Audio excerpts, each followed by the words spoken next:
hikmah yang akan disampaikan oleh guru kita Al-Mafrullah Kiai Haji Zainuddin MZ.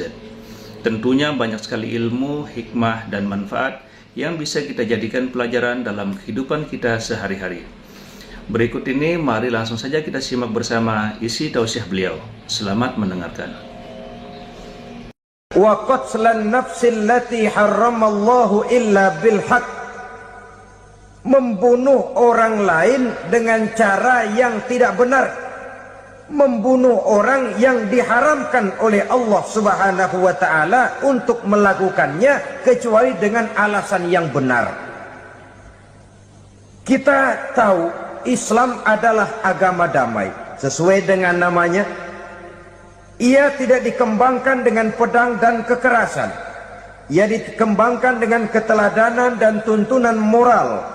Oleh karena Islam bukan agama kekerasan, Islam pun tidak mementingkan dan mengajarkan kekerasan kecuali dengan alasan yang benar dan bisa dipertanggungjawabkan. Membunuh dengan sengaja, menghilangkan nyawa orang lain tanpa alasan yang bisa dibenarkan adalah merupakan dosa besar dan satu di antara 7 perkara yang bisa mendatangkan kerusakan dalam kehidupan dan yang hendaknya harus kita jauhi. Saudara-saudara kaum muslimin rahimakumullah, beberapa waktu yang lalu di sebuah kota kecil yang indah bernama New Auckland. Saudara tahu New Auckland? Tuh dari Gunung Kidul masih ngidul lagi. Pernah diadakan satu seminar yang membicarakan bagaimana menyelamatkan masyarakat manusia dari bahaya Perang Dunia Ketiga. Diperkirakan kalau terjadi Perang Dunia Ketiga, manusia tidak akan tersisa. Sebab apa? Pada waktu itu cadangan nuklir yang dimiliki oleh bersama Amerika dan Rusia konon sudah sanggup memusnahkan 6 miliar manusia pada saat jumlah manusia baru 5 miliar. Jadi kelebihan nuklir dunia ini. Kalau terjadi Perang Dunia Ketiga, sulit manusia untuk tersisa. Maka dibahaslah di dalam seminar itu, wah, supaya tidak terjadi Perang Dunia Ketiga, maka perlombaan membuat senjata-senjata canggih, alat-alat pembunuh modern harus segera dibatasi. Dibahas, tidak mungkin kita membatasi perlombaan membuat senjata. Kenapa? Makin maju ilmu dan teknologi, makin canggih senjata yang ditemukan. Atom sudah meningkat menjadi nuklir, nuklir sudah meningkat menjadi neutron, dan kita tahu bom yang bernama neutron ini bom yang cukup membunuh tanpa perlu merusak. Artinya kalau dia diledakkan di kota kita ini, bangunan utuh, jembatan tidak ambruk, rumah-rumah tetap berdiri, tapi semua yang bernama hidup mati. Itu katanya lebih sopan dari bom atom. Sebab kalau si atom ini sudah membunuh, merusak pula. Neutron cukup membunuh saja tanpa perlu merusak. Jadi majunya senjata-senjata teknologi sebagai akibat yang logis dari kemajuan ilmu pengetahuan ini tidak bisa kita batasi. Dan memang sebenarnya yang bahaya bukan senjatanya, tapi manusia yang mengendalikan senjata itu. Mereka kembali kepada prinsip the man behind the gun. Bukan senjatanya yang bahaya, tapi manusia yang mengendalikan senjata itu yang bahaya. Walaupun senjatanya modern, katakanlah model M16 umpamanya, kalau yang mengendalikannya orang beriman, insya Allah aman. Tapi biar megang cuma senapan angin, kalau yang megang orang brutal, ngeri kita deket-deket. Apalagi kalau memang bukan ahlinya menggunakan senjata, bisa ngeker kaki kena jidat.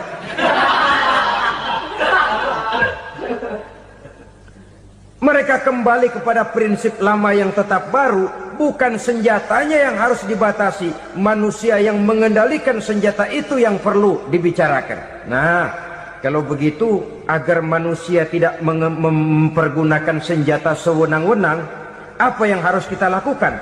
Ya, manusianya harus bermoral. Ya, tapi moral yang mana? Di dunia ini banyak ajaran tentang moral. Itu pun mudah saja. Di sini kan kita undang saja ahli dari berbagai agama untuk membicarakan konsep perdamaian menurut agamanya masing-masing. Baik, setuju itu? Setuju. Maka tampillah para ahli agama, mereka kembali kepada prinsip moral daripada konsep yang terkandung di dalam ajaran agama untuk menegakkan perdamaian. Mula-mula naiklah ahli dari agama Hindu, dibacakan konsep perdamaian menurut ajaran agama Hindu, bahwa untuk damai manusia harus meninggalkan nafsu keduniaannya, menempuh samsara dan sebagainya untuk mencapai nirwana, menjauhi kemegahan dan kemewahan dunia. Ini lalu dibahas, rasanya juga tidak mungkin ini. Kemudian dari agama Nasrani, bahwa untuk damai manusia harus menciptakan sifat kasih sayang. Kalau ditampar pipi kiri, berikan pipi yang kanan. Kalau diberikan selendang, berikan baju. Nanti orang kasihan, lalu dia tidak akan nampar lagi. Ketika ini dibahas, ternyata rasanya pun tidak mungkin bisa diterima. Karena apa? Di zaman sekarang orang ditampar pipi kiri, dikasih pipi kanan. Bukan kasihan, gemes. Damai belum tentu, bonyok udah jelas. Lalu ketika dibacakan konsep perdamaian menurut Quran, di mana disampaikan ayat wa jazaa'u sayyi'atin sayyi'atun misluha faman afa wa aslaha fa ajruhu 'ala Allah.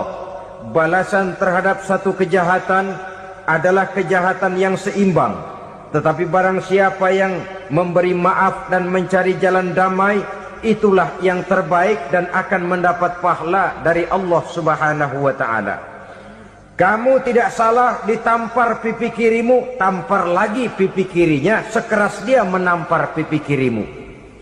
Nanti orang tidak mau menampar kita karena dia tahu kalau dia tampar kita, dia akan menderita tamparan sekeras dia menampar kita. Akan terjadilah prinsip saling hormat menghormati, tidak saling ganggu, tidak saling usil, tidak saling jahil. Atas dasar ini perdamaian bisa ditegakkan. Mereka bisa menerima konsep ini, tapi kemudian seminar ditutup tanpa satu keputusan resmi. Kenapa? Terus terang mereka kagum dengan konsep Islam, tapi sentimen lama terhadap nilai-nilai Islam telah menutup mata mereka untuk menerima kebenaran dari ajaran Al-Quranul Karim. Saudara-saudara kaum muslimin rahimakumullah, kembali kita kepada persoalan pokok. Roh adalah dari Allah. Dia akan kembali kepada Allah, milik mutlak dari Allah. Tidak pantas kita merampasnya dari orang lain.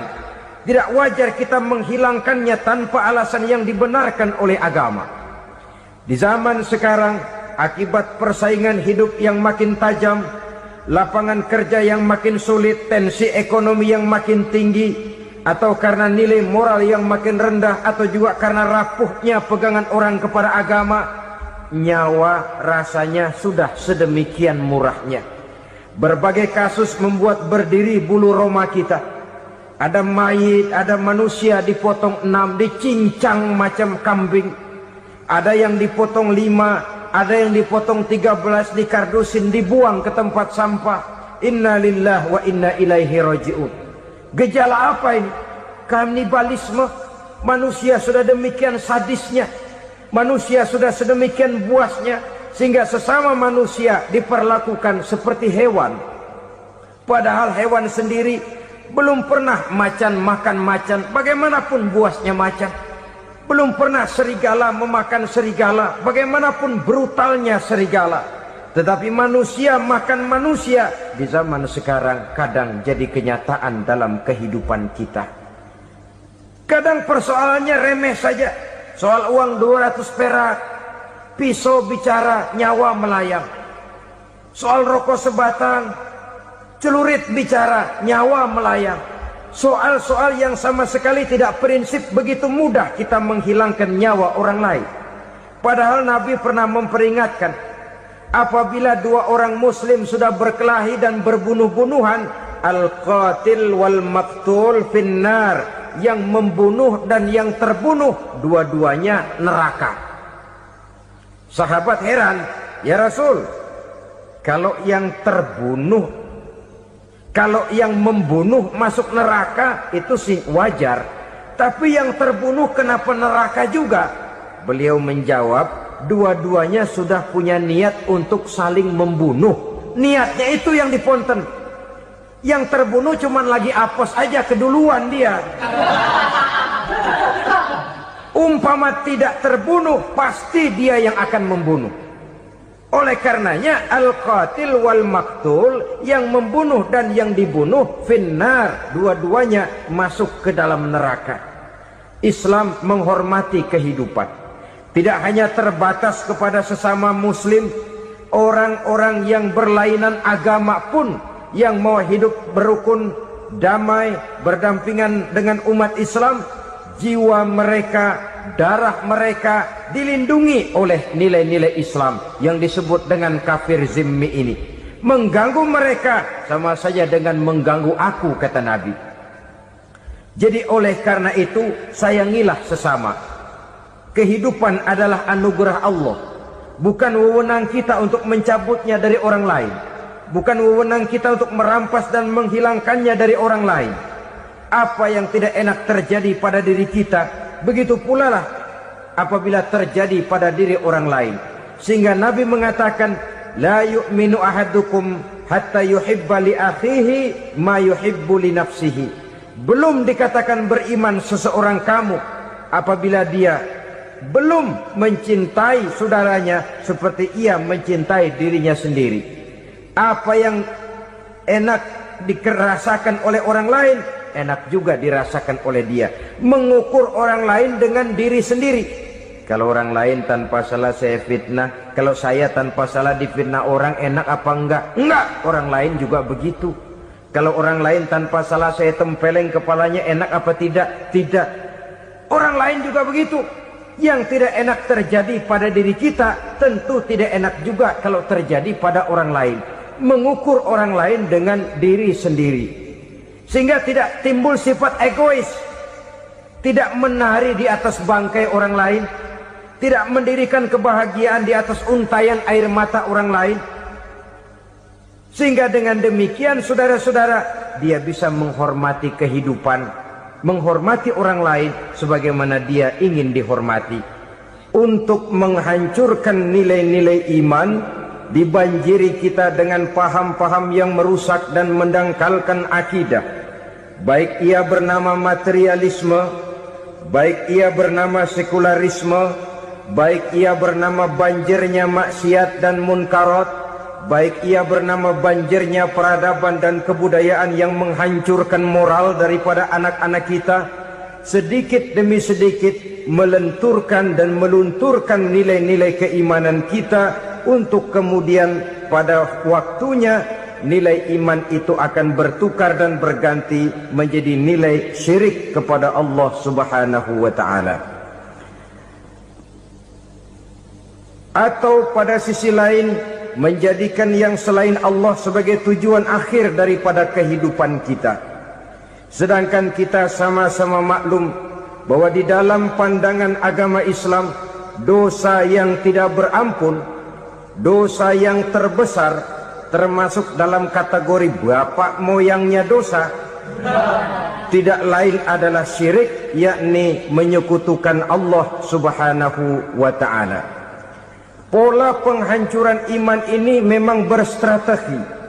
Ditawarkan kita kepada paham materialisme, paham kebendaan, di mana otak menempati urutan sebagai ranking pertama, Tuhan jatuh pada urutan kedua.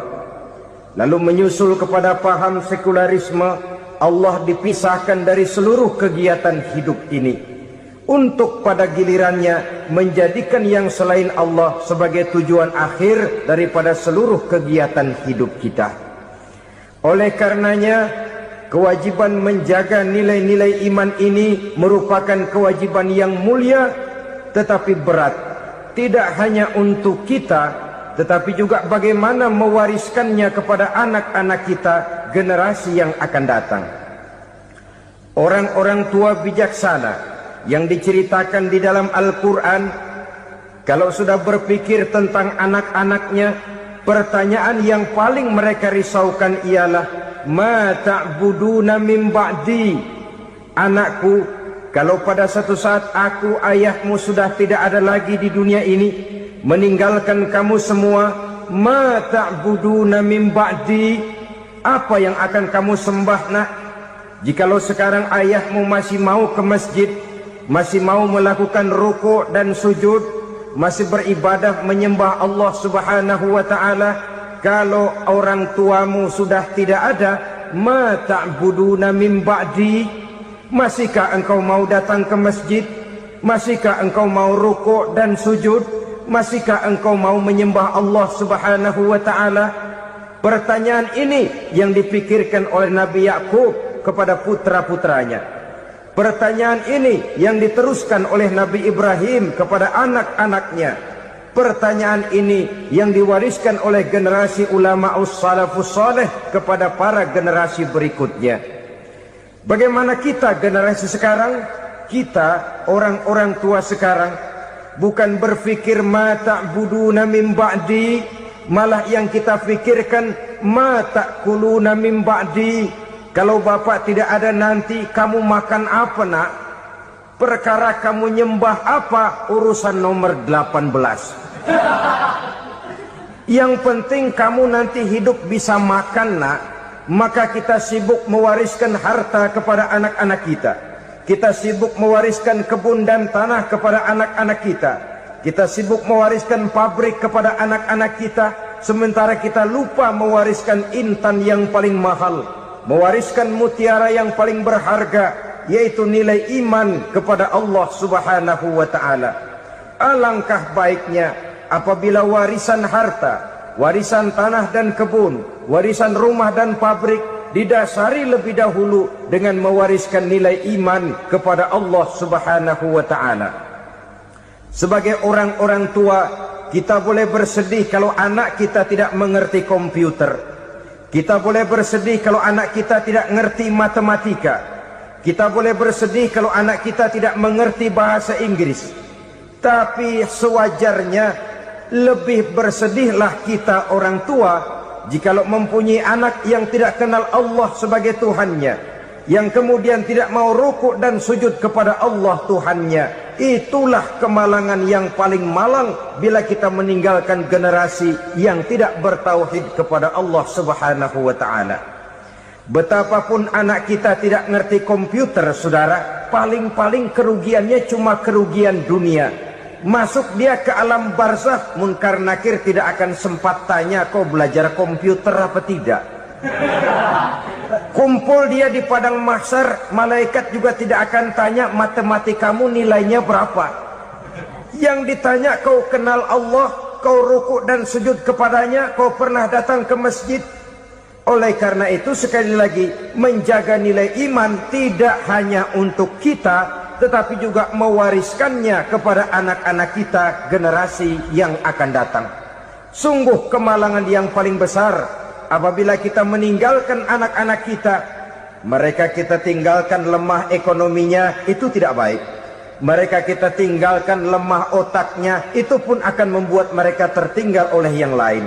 Tapi yang paling celaka, jikalau kita tinggalkan mereka dalam kondisi lemah imannya, rapuh akidahnya, tidak baik dan tidak betul keyakinan hidupnya. Oleh karena itu Nabi berpesan, jauhilah 7 perkara yang merusak. Yang pertama, syirik kepada Allah Subhanahu wa ta'ala. Menyekutukan Allah baik dalam ucapan, dalam keyakinan, ataupun dalam perbuatan. Ini perkara pertama yang termasuk 7 perusak besar di dalam kehidupan. Kalau sudah jatuh kita ke lembah syirik, bagaimanapun banyak kebaikan yang kita kerjakan, berjiwa sosial, bertangan pemurah, gemar menolong orang lain, kalau memang dasarnya syirik, maka seluruh kebaikan kita akan hancur, tidak akan ada nilainya dalam pandangan Allah Subhanahu wa ta'ala. Dalam pandangan manusia, mungkin kita dicatat sebagai orang sosial, gemar menolong orang lain, tidak berpangku tangan melihat orang yang mendapat kesulitan, tapi oleh karena dasarnya syirik, dasarnya tidak mentauhidkan Allah, maka seluruh nilai kebaikan yang kita kerjakan tidak akan ada nilainya dalam pandangan Allah Subhanahu wa ta'ala. Maka jagalah iman kita, jangan sampai dihinggapi penyakit syirik yang bagaimana kecilnya sekalipun. Sekali lagi, baik syirik dalam bentuk ucapan, syirik dalam bentuk keyakinan, sampai kepada syirik dalam bentuk perbuatan, kita berhindar kepada sifat-sifat yang sedemikian itu. Karena apa? Dalam satu ayat Quran Allah Subhanahu wa ta'ala menjelaskan, innallaha la yaghfiru ayyushraka bih wa yaghfiru ma duna dzalika liman yasha. Allah tidak akan memberi ampun kepada orang-orang yang menyekutukannya, tapi Allah masih mau memberikan ampun kepada dosa-dosa yang selain itu bagi orang-orang yang dikehendakinya. Dosa selain syirik, apabila kita bertaubat, Allah masih mau mengampuni. Tapi kalau sudah jatuh ke tempat syirik, itu sudah dosa yang tidak berampun. Taubatnya tidak lain melepas syirik, kembali kepada tauhid, berkeyakinan bahwa hanya ada Allah Subhanahu wa ta'ala, Tuhan satu-satunya yang lam yalid wa lam yulad wa lam yakul lahu kufuwan ahad. Tidak beranak, tidak pula diperanakkan, dan tidak satupun yang dapat menyerupai Tuhan Allah Subhanahu wa ta'ala.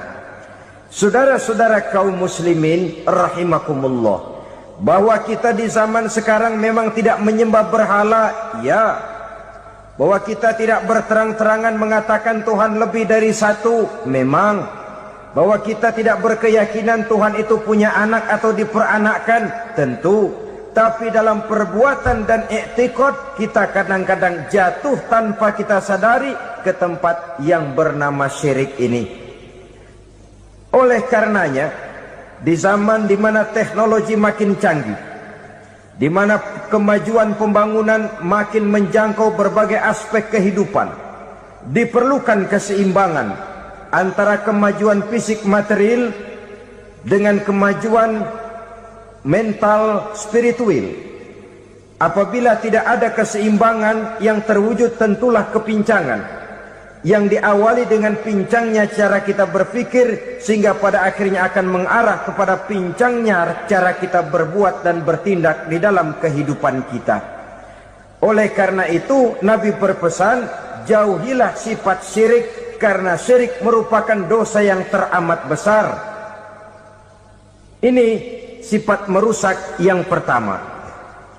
Yang kedua, kata Nabi, wasihra, jauhilah sihir.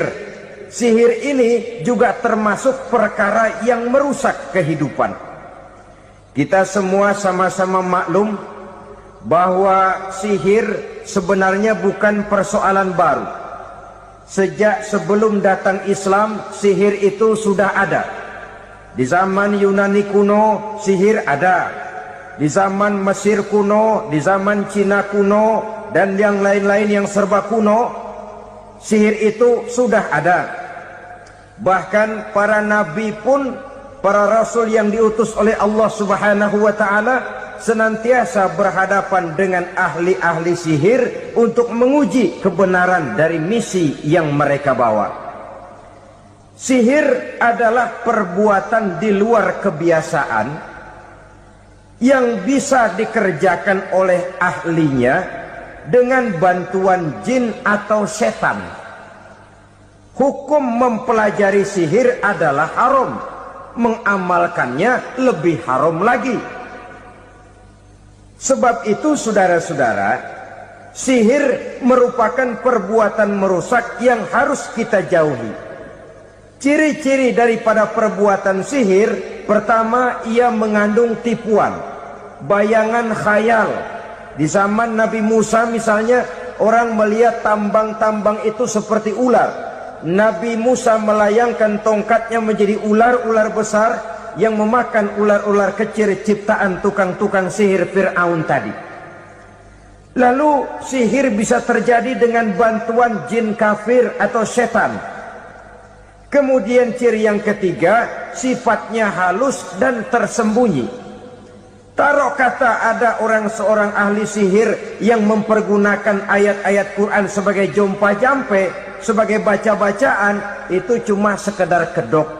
Tujuannya tidak lain menjadikan agama sebagai kedok untuk membenarkan cara yang dimurkai oleh Allah Subhanahu wa ta'ala. Satu hadis yang diriwayatkan oleh Imam Bazar dan Tabrani, Nabi berpesan, "Laisa minna man tatayyara lahu au takahhana au tukuhhina lahu au sahira lahu." Tidak termasuk ke dalam golonganku, kata Nabi. Tidak termasuk umatku. Siapa mereka? Man tatayyara lahu, orang yang bertatoyur. Apa tatoyur itu? Dari kalimat toyaro, artinya terbang. Toir biasa diartikan dengan burung. Tatoyaro percaya kepada suara-suara burung. Man tatayyara lahu, mempercayai, meyakini dengan benar-benar kepada suara beburungan. Kan suka ada itu, nah bunyi burung tuh, maling liwat. Maling liwat. Burung bunyi, maling liwat. Itu termasuk tatayyara lahu, percaya kepada suara burung. Kan aneh kalau suara orang nggak dipercaya, suara burung malah dipercaya. Ada ustadz ceramah, kiai ngaji, nggak mau didengerin, burung dengerin bener. Nah, suaranya dari sebelah mana? Belah kulon. Nah, itu tandanya ano. Habis dihitung-hitung. Itu termasuk tatayyara lahu. Au takahana, atau bertenung, au tukuhina, atau minta ditenungkan, au sahirolahu, atau melakukan perbuatan sihir atau minta disihirkan. Laisa minna, tidak termasuk ke dalam golonganku, kata Nabi. Sehingga dengan demikian saudara-saudara, menghadapi sihir dengan sihir sekalipun termasuk perbuatan yang tidak diajarkan oleh agama. Kita kan mempelajari sihir untuk jaga diri. Tidak apa-apa, yang dilarang mengamalkannya, dilarang juga mempelajarinya. Sebab orang kalau sudah mengetahui, biasanya lalu terangsang untuk mencoba. Kalau percobaannya berhasil, biasanya terangsang untuk coba lagi dan coba lagi. Pada akhirnya ketagihan, lalu beralih menjadi profesi, apalagi itu nanti bisa mendatangkan hasil uang. Saudara-saudara kaum muslimin rahimakumullah, kita manusia makhluk nyata. Kita hidup di alam nyata, terikat oleh sunnatullah, causality. Oleh karenanya, bagi kita keyakinan yang penuh, keikhlasan di dalam bertuhankan Allah, penyerahan diri sepenuhnya hanya kepadanya, itu sudah merupakan obat penangkal yang sangat ampuh agar kita tidak terkena penyakit-penyakit yang dibuat oleh setan dan para pembantunya. Sehingga beberapa ayat Quran mengajarkan, misalnya a'udzu bikalimatillahi tammati min syarri ma khalaq, atau bismillazi la yadurru ma'asmihi syai'un fil ardi wala fis sama, dengan menyebut nama Allah yang tidak bisa mendatangkan bahaya sedikit pun, dari baik yang datang dari langit maupun yang datang dari bumi. Jiwa yang kosong dari keyakinan yang penuh kepada Allah, jiwa yang penuh was-was dan ragu-ragu, itu yang mudah terserang oleh penyakit-penyakit yang dikerjakan oleh para tukang-tukang sihir, yaitu oleh setan dan seluruh para pembantunya. Kemudian hadis kedua yang diriwayatkan oleh Imam Ibnu Hibban, Nabi bersabda, la yadkhulul jannata mudminu khamrin wala mu'minu bisihrin wala qati'u rahmin. Tidak masuk surga. Ini Nabi yang bilang, tidak masuk surga. Siapa itu? Pertama, mudminu khamrin, orang yang berkekalan dalam mabuk. Selalu mudminun itu sudah menjadi perbuatan rutinnya, tidak kapok-kapoknya, teler seumur hidup. Mudminu khamrin, tidak masuk surga orang yang selalu bermabuk-mabukan. Yang kedua, wala mu'minu bisihrin, orang mukmin tapi main sihir. Ini juga oleh Nabi diperingatkan, tidak akan masuk surga orang mukmin tapi suka main sihir. Wala qati'u rahmin, dan tidak juga orang yang memutuskan silaturahmi. Tiga macam manusia yang diperingatkan Nabi tidak akan masuk surga: orang yang selalu mabuk, orang mukmin yang main sihir, dan orang yang memutuskan silaturahmi.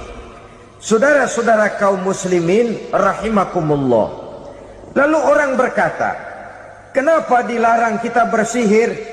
Padahal Rasul sendiri kan punya mukjizat. Nah, kita memang harus membedakan antara mukjizat dengan sihir. Dalam kehidupan agama kita kenal ada yang namanya mukjizat, ada yang namanya karomah atau keramat biasa diucapkan, ada yang namanya maunah, ada yang namanya irhas, ada juga yang namanya sihir.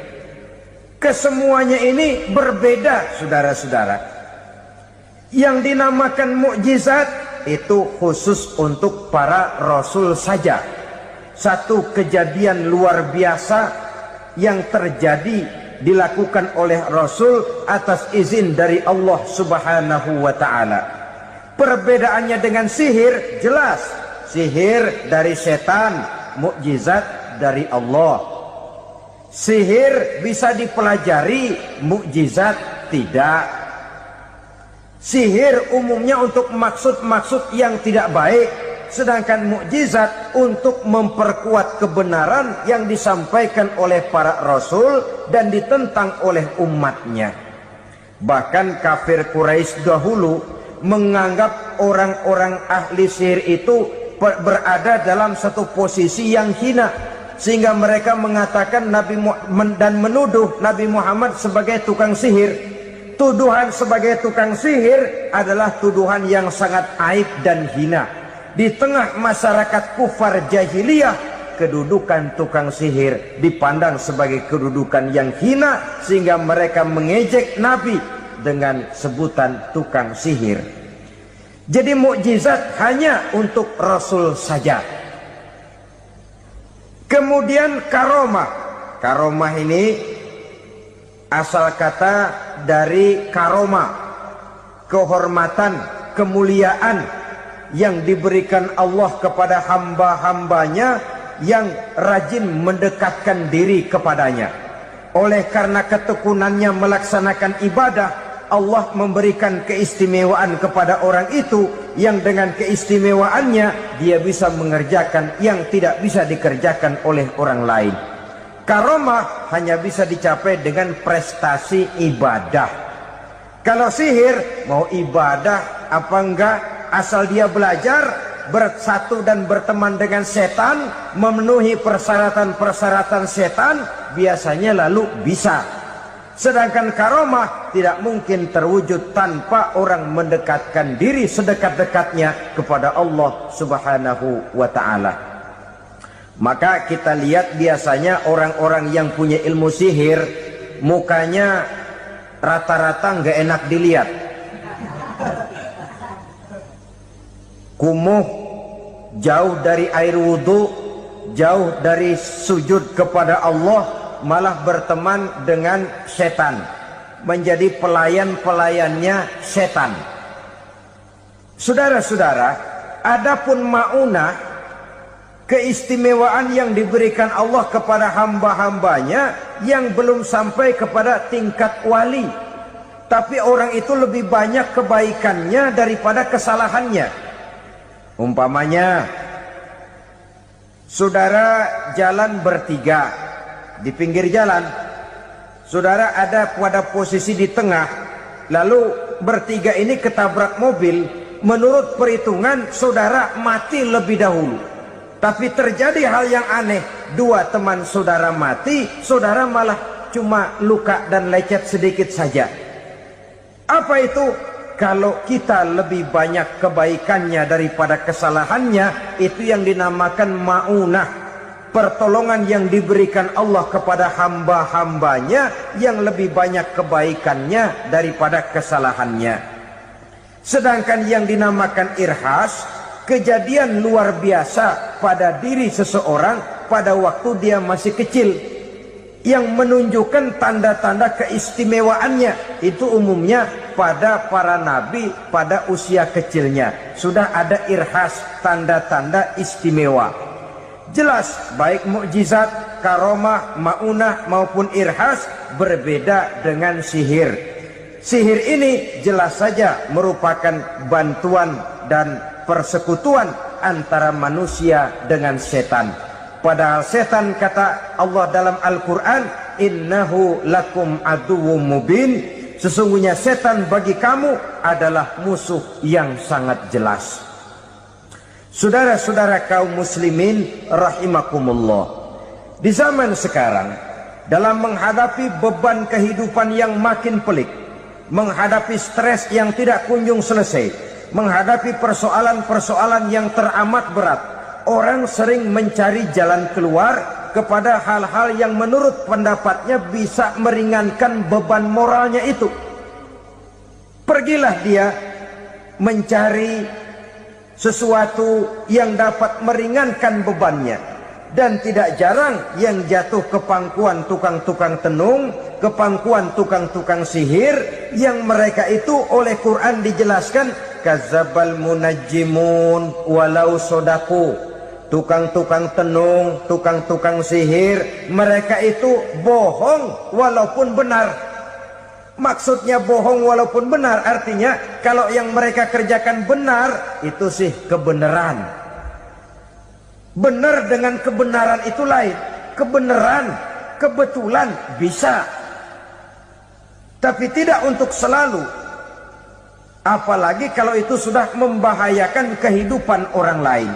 Jadi oleh karena itu Nabi berpesan, jauhilah daripada sihir. Kalau sudah jauhilah dari sihir, artinya ya jauhilah daripada mempelajarinya, jauhilah daripada bergaul dengan orang-orang yang ahli di bidang itu, karena dari pergaulan segalanya bisa menular. Baiklah saudara, ini yang kedua.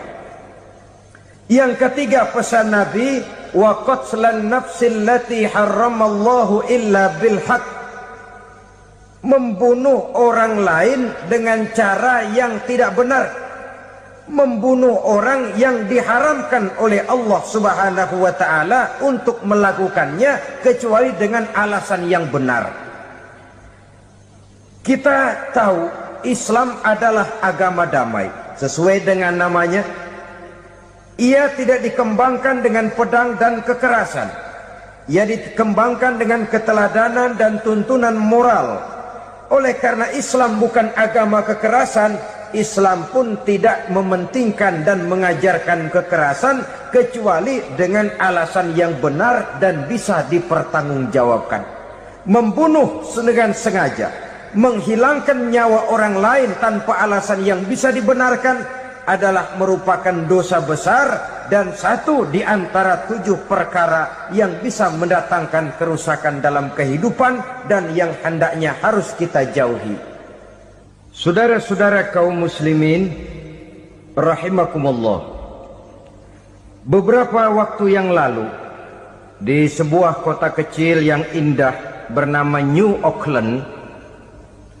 Saudara tahu New Auckland? Tuh dari Gunung Kidul masih ngidul lagi.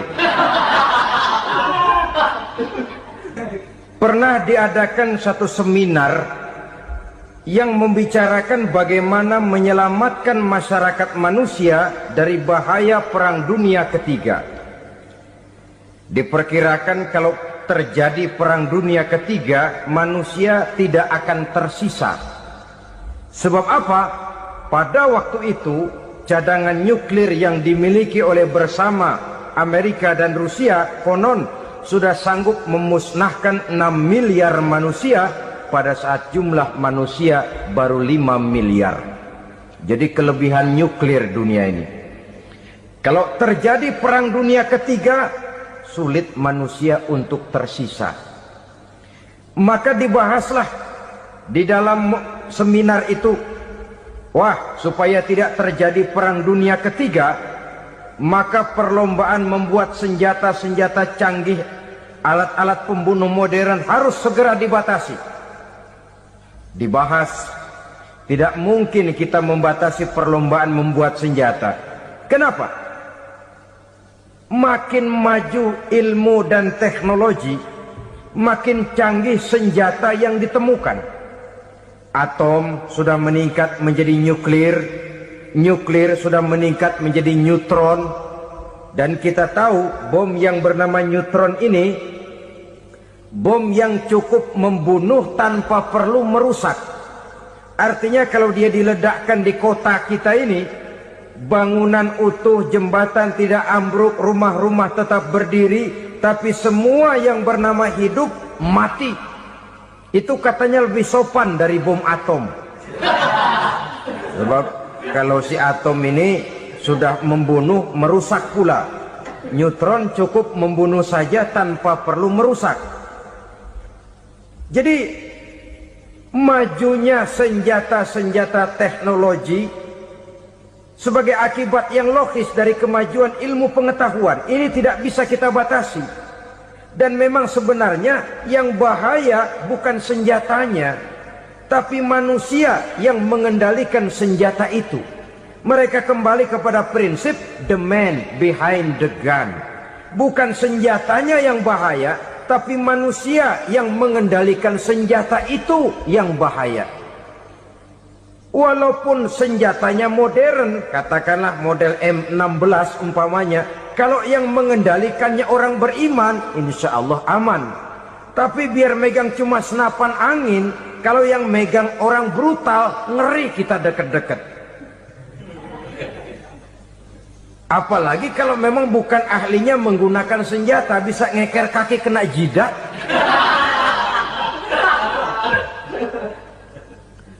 Mereka kembali kepada prinsip lama yang tetap baru, bukan senjatanya yang harus dibatasi, manusia yang mengendalikan senjata itu yang perlu dibicarakan. Nah, kalau begitu, agar manusia tidak mempergunakan senjata sewenang-wenang, apa yang harus kita lakukan? Ya, manusianya harus bermoral. Ya, tapi moral yang mana? Di dunia ini banyak ajaran tentang moral. Itu pun mudah saja. Di sini kan kita undang saja ahli dari berbagai agama untuk membicarakan konsep perdamaian menurut agamanya masing-masing. Baik, setuju itu? Setuju. Maka tampillah para ahli agama, mereka kembali kepada prinsip moral daripada konsep yang terkandung di dalam ajaran agama untuk menegakkan perdamaian. Mula-mula naiklah ahli dari agama Hindu, dibacakan konsep perdamaian menurut ajaran agama Hindu, bahwa untuk damai manusia harus meninggalkan nafsu keduniaannya, menempuh samsara dan sebagainya untuk mencapai nirwana, menjauhi kemegahan dan kemewahan dunia. Ini lalu dibahas, rasanya juga tidak mungkin ini. Kemudian dari agama Nasrani, bahwa untuk damai manusia harus menciptakan sifat kasih sayang. Kalau ditampar pipi kiri, berikan pipi yang kanan. Kalau diberikan selendang, berikan baju. Nanti orang kasihan, lalu dia tidak akan nampar lagi. Ketika ini dibahas, ternyata rasanya pun tidak mungkin bisa diterima. Karena apa? Di zaman sekarang orang ditampar pipi kiri, dikasih pipi kanan. Bukan kasihan, gemes. Damai belum tentu, bonyok udah jelas. Lalu ketika dibacakan konsep perdamaian menurut Quran, di mana disampaikan ayat wa jazaa'u sayyi'atin sayyi'atun misluha faman afa wa aslaha fa ajruhu 'ala Allah. Balasan terhadap satu kejahatan adalah kejahatan yang seimbang, tetapi barang siapa yang memberi maaf dan mencari jalan damai, itulah yang terbaik dan akan mendapat pahala dari Allah Subhanahu wa ta'ala. Kamu tidak salah ditampar pipi kirimu, tampar lagi pipi kirinya sekeras dia menampar pipi kirimu. Nanti orang tidak mau menampar kita karena dia tahu kalau dia tampar kita, dia akan menderita tamparan sekeras dia menampar kita. Akan terjadilah prinsip saling hormat menghormati, tidak saling ganggu, tidak saling usil, tidak saling jahil. Atas dasar ini perdamaian bisa ditegakkan. Mereka bisa menerima konsep ini, tapi kemudian seminar ditutup tanpa satu keputusan resmi. Kenapa? Terus terang mereka kagum dengan konsep Islam, tapi sentimen lama terhadap nilai-nilai Islam telah menutup mata mereka untuk menerima kebenaran dari ajaran Al-Quranul Karim. Saudara-saudara kaum muslimin rahimakumullah, kembali kita kepada persoalan pokok. Roh adalah dari Allah. Dia akan kembali kepada Allah, milik mutlak dari Allah. Tidak pantas kita merampasnya dari orang lain. Tidak wajar kita menghilangkannya tanpa alasan yang dibenarkan oleh agama. Di zaman sekarang, akibat persaingan hidup yang makin tajam, lapangan kerja yang makin sulit, tensi ekonomi yang makin tinggi, atau karena nilai moral yang makin rendah, atau juga karena rapuhnya pegangan orang kepada agama, nyawa rasanya sudah sedemikian murahnya. Berbagai kasus membuat berdiri bulu roma kita. Ada mayit, ada manusia dipotong 6, dicincang macam kambing. Ada yang dipotong 5, ada yang dipotong 13, dikardusin, dibuang ke tempat sampah. Inna lillahi wa inna ilaihi raji'un. Gejala apa ini? Kanibalisme. Manusia sudah demikian sadisnya, manusia sudah sedemikian buasnya, sehingga sesama manusia diperlakukan seperti hewan. Padahal hewan sendiri belum pernah macan makan macan, bagaimanapun buasnya macan. Belum pernah serigala memakan serigala, bagaimanapun brutalnya serigala.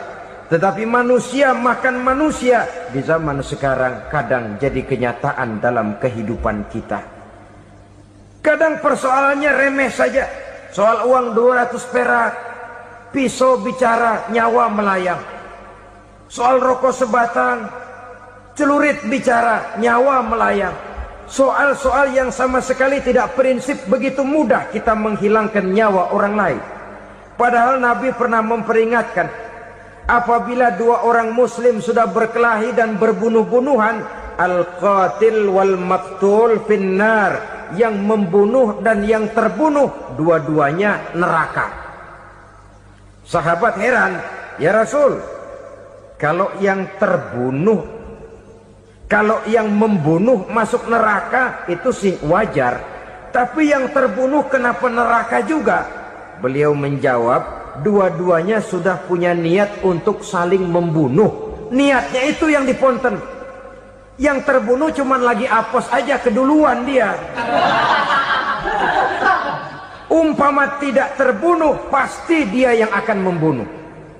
Oleh karenanya al-qatil wal maktul, yang membunuh dan yang dibunuh finnar, dua-duanya masuk ke dalam neraka. Islam menghormati kehidupan, tidak hanya terbatas kepada sesama muslim. Orang-orang yang berlainan agama pun yang mau hidup berukun, damai, berdampingan dengan umat Islam, jiwa mereka, darah mereka dilindungi oleh nilai-nilai Islam yang disebut dengan kafir zimmi ini. Mengganggu mereka sama saja dengan mengganggu aku, kata Nabi. Jadi oleh karena itu, sayangilah sesama. Kehidupan adalah anugerah Allah, bukan wewenang kita untuk mencabutnya dari orang lain, bukan wewenang kita untuk merampas dan menghilangkannya dari orang lain. Apa yang tidak enak terjadi pada diri kita, begitu pula lah apabila terjadi pada diri orang lain. Sehingga Nabi mengatakan, la yu'minu ahadukum hatta yuhibba li akhihi ma yuhibbu li nafsihi.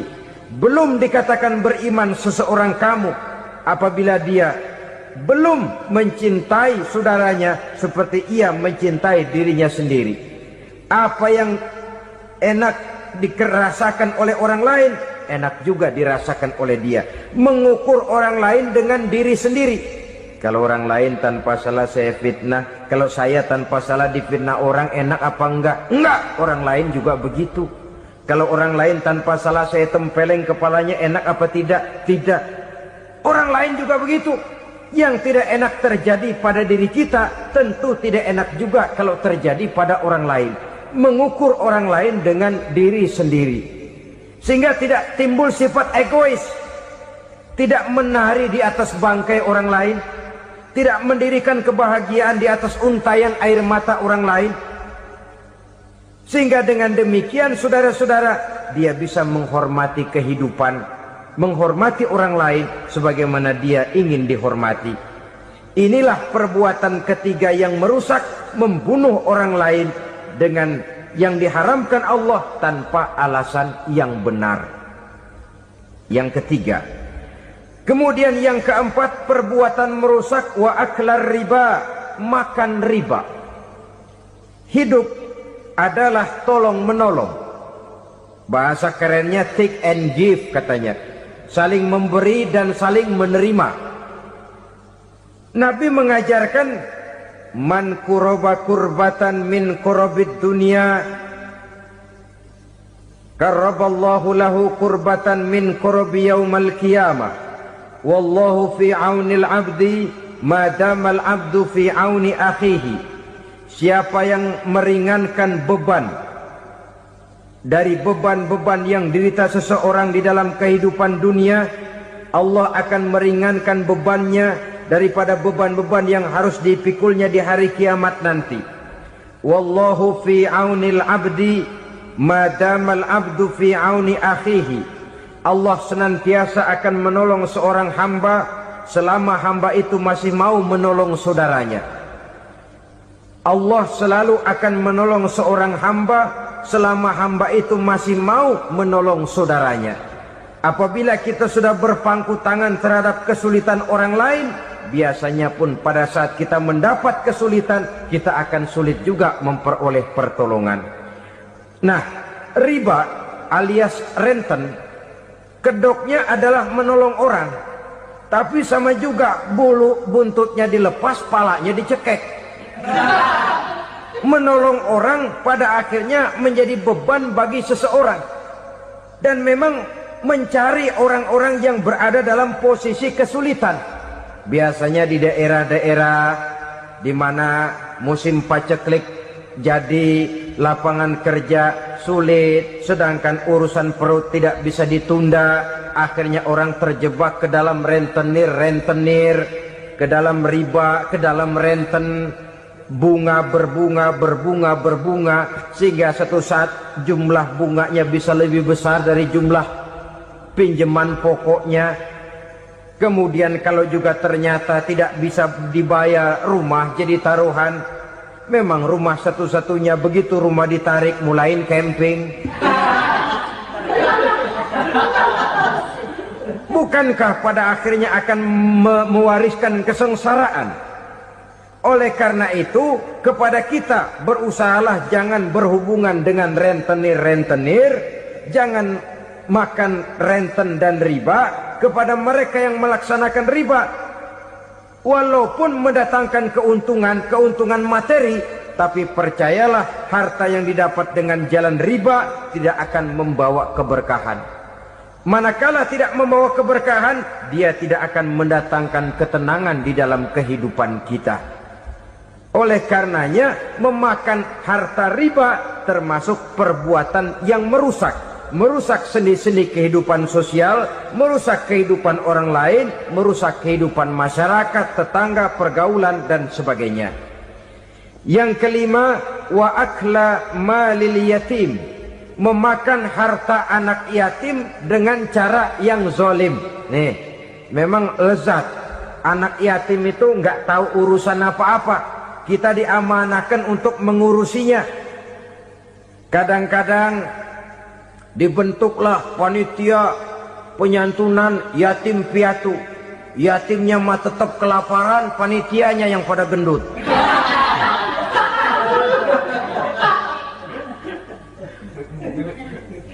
Padahal memakan harta anak yatim termasuk perbuatan dosa besar, dan menjantuni yatim merupakan perbuatan mulia. Nabi mengatakan, ana wa kafilul yatim kahataini yaumal qiyamah. Aku dan orang-orang yang menyantuni anak yatim seperti dua jari ini pada hari kiamat nanti. Dekat sekali.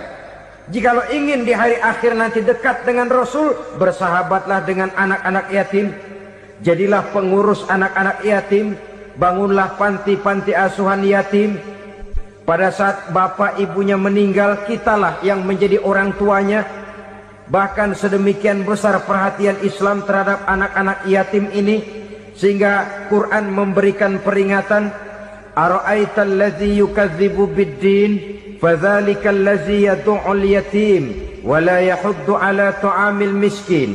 Tahukah kamu siapa orang yang mendustakan agama, beragama tapi dianggap dusta, salatnya dusta, puasanya dusta karena agamanya sudah berdusta. Siapa mereka?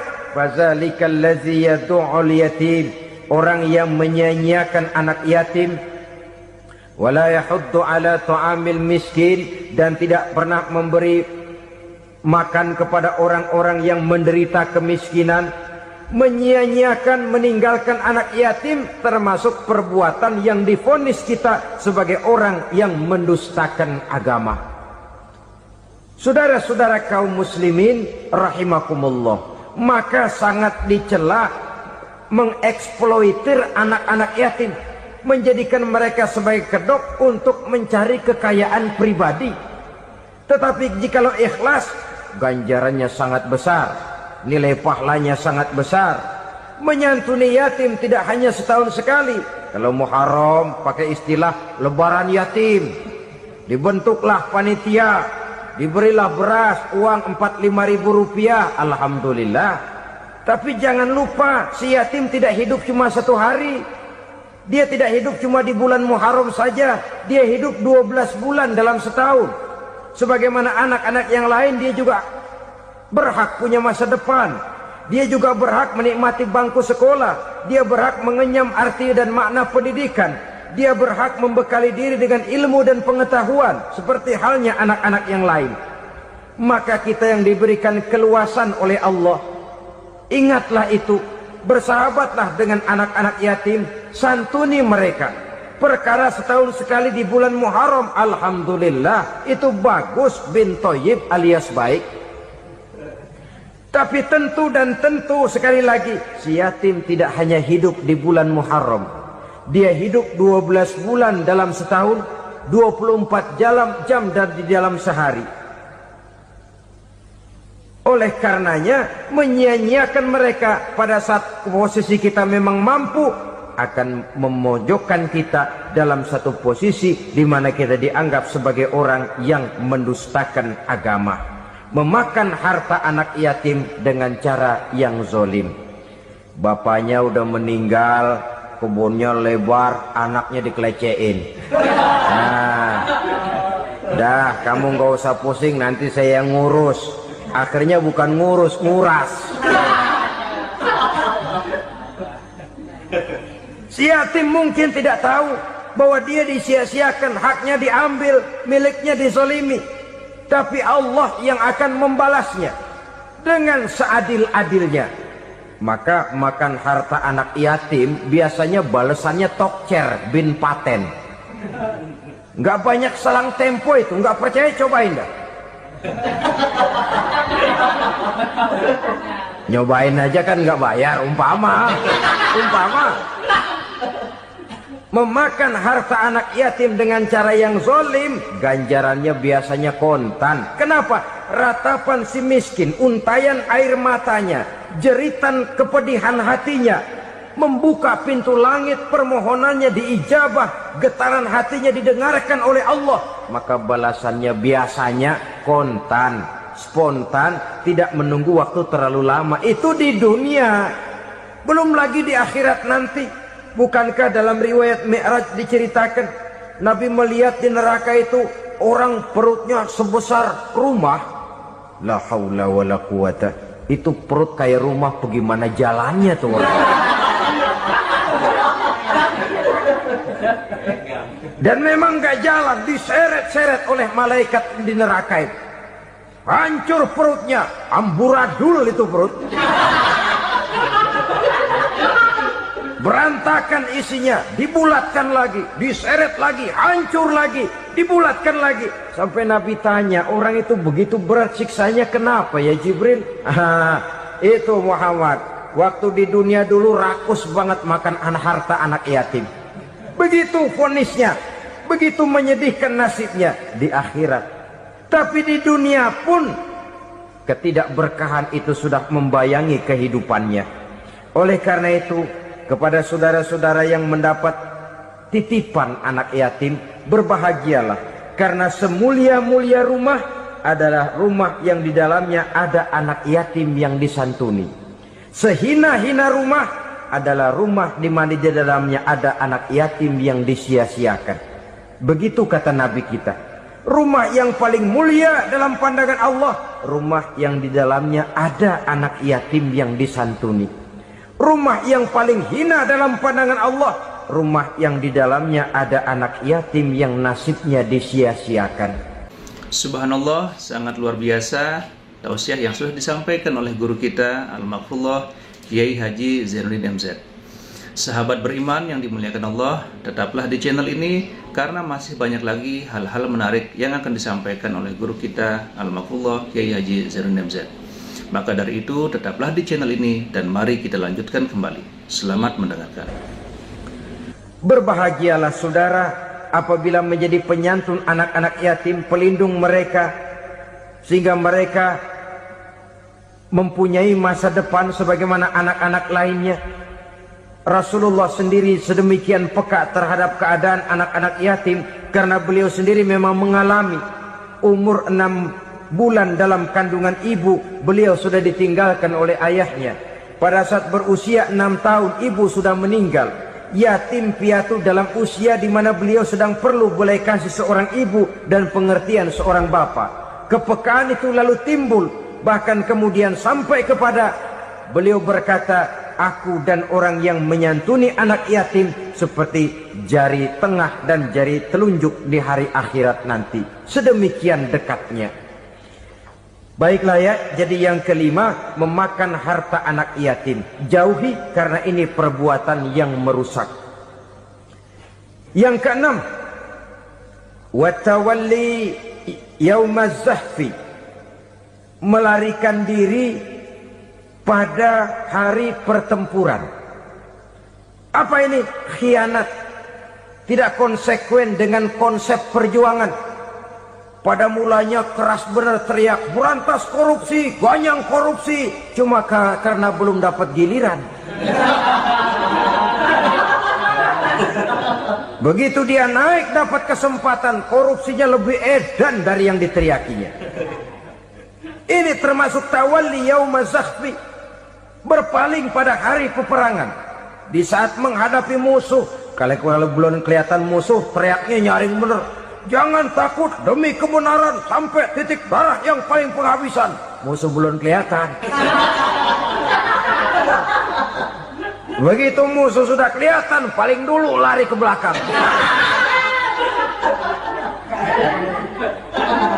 Kalau diajak berjuang ada saja alasannya. Sehingga Quran memberikan peringatan kepada kita semua. Mengapa kamu ini berat? Kalau sudah diajak berjuang di jalan Allah, kakimu seperti terhunjam berakar di perut bumi. berat untuk melangkah berjuang. Lari dari pertempuran tidak konsekuen dengan konsepsi perjuangan.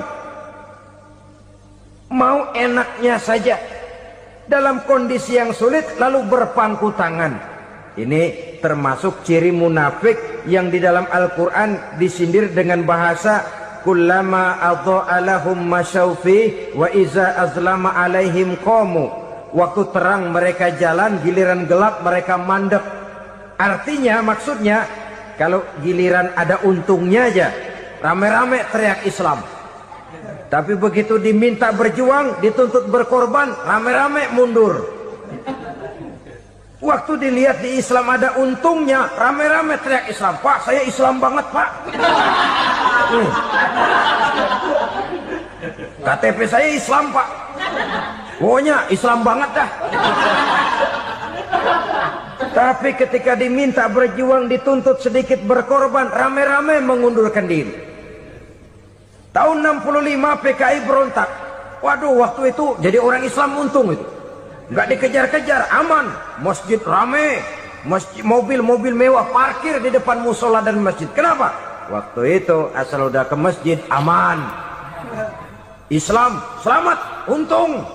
Tapi begitu keadaan aman, yang parkir di musola sepeda butut melulu.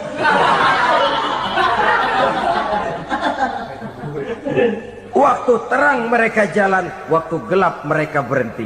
Dikala di Islam ada untungnya, baru wah Islam bagus, Islam hebat. Tapi waktu dilihat ada kerugian, jangan bawa-bawa Islam dah. Jangan bicara soal Islam, ini kan bukan soal agama. Bukan soal agama. La haula wa la quwata illa billah. Beragama kita ambil talfik fid din, mengambil yang enteng-enteng saja dalam urusan beragama ini. Tidak konsekuen kita dengan Islam kita. Seolah kita mau memilih mana yang terasa cocok sama selera kita, kita teriak Islam. Beratan aja dikit, rame-rame berpaling. Itu termasuk tawalli yaumaz zahfi, para pengkhianat mental-mental hipokrit. Alhamdulillahirrabbilalamin. Demikian kajian yang sangat luar biasa yang sudah disampaikan oleh guru kita Al-Mafrullah Kiai Haji Zainuddin MZ. Tentunya banyak sekali ilmu, hikmah, dan manfaat yang bisa kita jadikan pelajaran dalam kehidupan kita sehari-hari. Sahabat beriman yang dimuliakan Allah, mari kita doakan guru kita, semoga beliau dilapangkan kuburnya dan diampuni segala dosa-dosanya. Amin ya rabbal alamin. Dan buat sahabat semua yang sudah setia menyimak dosa ini sampai selesai, saya ucapkan terima kasih banyak. Semoga Allah Subhanahu wa taala senantiasa selalu melimpahkan segala rahmat dan karunia-Nya kepada sahabat semua. Selalu diberikan kesehatan, dimudahkan segala urusannya, dan dilancarkan rezekinya. Amin ya rabbal alamin. Sampai bertemu lagi di kajian berikutnya. Wabillahi taufiq wal hidayah, waridha wal inayah. Wassalamualaikum warahmatullahi wabarakatuh. Setelah kita mendengarkan bersama kajian yang sangat luar biasa dari guru kita Al-Mafrullah Kiai Haji Zainuddin MZ, sekarang mari kita lanjutkan aktivitas kita masing-masing. Doa dan harapan saya semoga sahabat semua selalu diberikan kesehatan, dimudahkan segala urusannya, dan dilancarkan rezekinya. Amin ya rabbal alamin. Sampai bertemu lagi di kajian berikutnya. Wabillahi taufiq wal hidayah. Wassalamualaikum warahmatullahi wabarakatuh. Assalamualaikum.